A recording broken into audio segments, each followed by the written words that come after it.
Miss Katie here from Calvert Library. Thank you for joining me today for another It's Elementary. I have a great story for you as well as a science experiment. So today we'll be reading I Will Dance and then following that up with an experiment called Dancing Raisins. So make sure you stick around and watch the experiment and participate with me today. So I Will Dance is written by Nancy Bo Flood and illustrated by Julianna Swaney. And I'd like to say thank you to the publisher, Anthenium, which is an imprint of Simon Schuster, for allowing me to share this book with you today.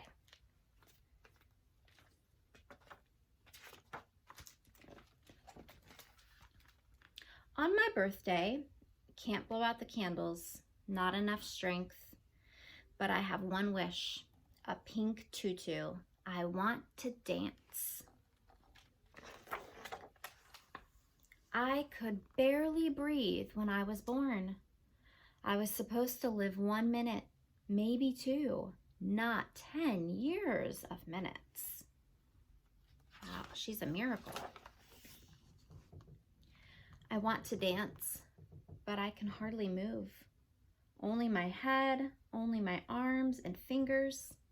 I wonder, how does it feel to have arms that reach up high, legs that walk, skip, run like other kids? That must be hard for her to sit and watch the kids playing soccer and jumping rope, having fun together, and wish you could do it too. That must be hard. I watch dancers swirl, leap, twirl, stand on tall toes. They pirouette across the stage, their arms reach like elegant wings. Maybe I could roll my chair between, around, while the other dancers glide past me, tumble over me, until we're all mixed together. One beautiful, laughing heap.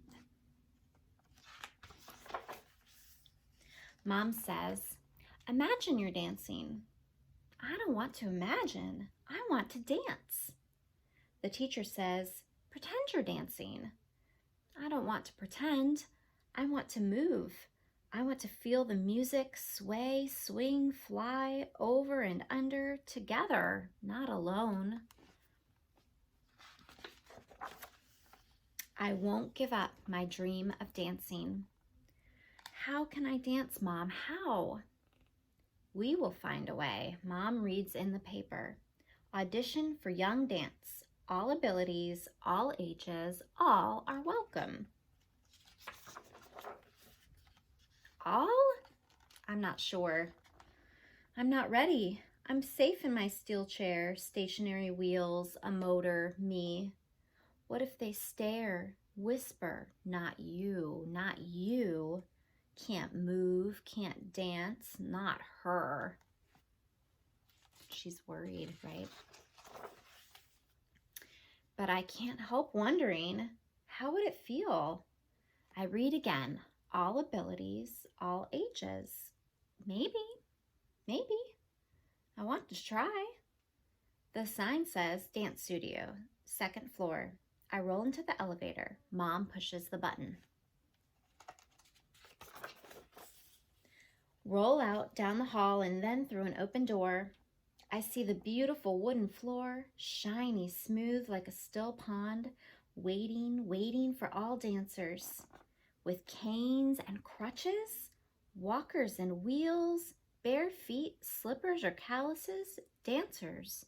Not imagine, not pretend. See, so there are dancers with all different kinds of abilities.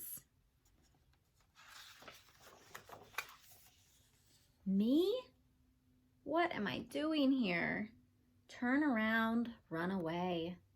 Wait, dancers pause, reach toward me. Welcome. They don't want her to leave, they want her to stay. I bet that makes her feel less nervous. Welcome. I roll forward onto the dance floor. Join us. We are many dancers, one circle. We each pass the touch. The instructor steps toward me. Her eyes meet mine. Her hand opens. She reaches, dances closer until her fingers touch mine. She nods. So she dances and then it's her turn to dance. Something inside me changes. I turn to the person next to me. I lift my finger up, then down, swirl my fingers around. He watches, then reaches, echoes my movement, adds his own, passes the touch until the circle is complete. We are all one circle.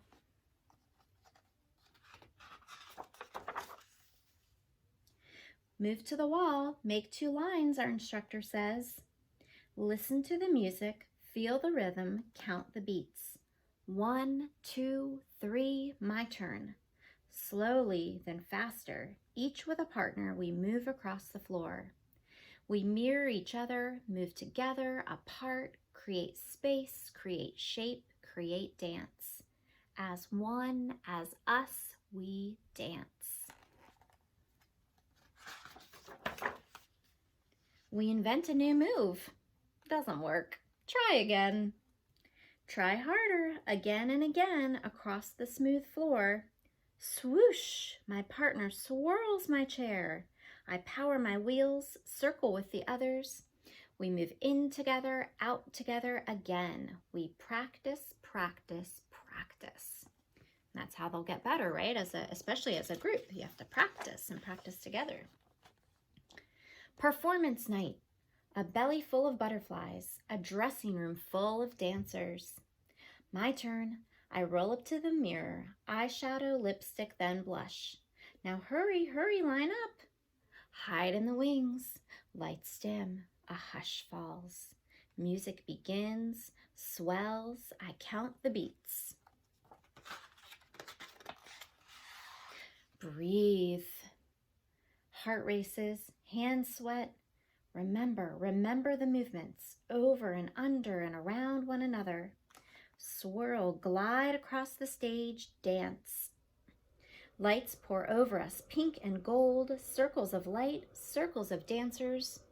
Arms link over wheels, connect into one shape, expand, contract, faster, under, over. I roar, spin my chair, circle round, soar. Lights out. Stop. Roll to the front. Spotlight on. Listen. Clapping whistles and cheers for me, for all of us together. Dancers. Not imagine. Not pretend. Not alone. I dance. The end.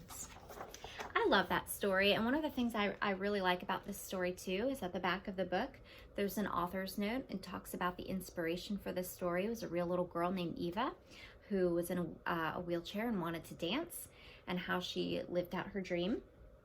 And also it gives us a little note about the dance company too that was inspired in this story. It's called Young Dance, just like in the book. And it's a dance studio that welcomes and encourages all dancers of all ages and all abilities to come and live their dreams of dance, because dance is for everyone. So I hope that this story inspired you as much as it does me, and I hope that you will live out your dreams and try every new thing that you want to try.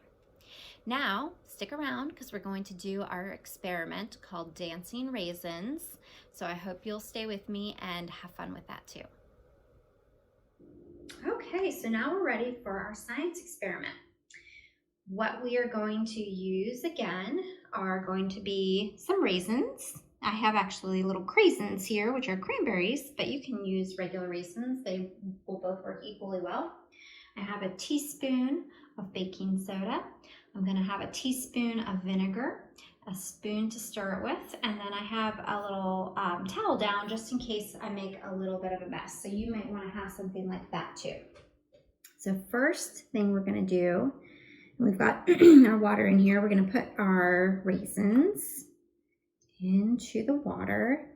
And if you have clumps, like if they're stuck together, you want to take them apart a little bit. Just it works a little better if they are by themselves. I have a few extra there. Now I'm going to put in my baking soda. The baking soda is a base.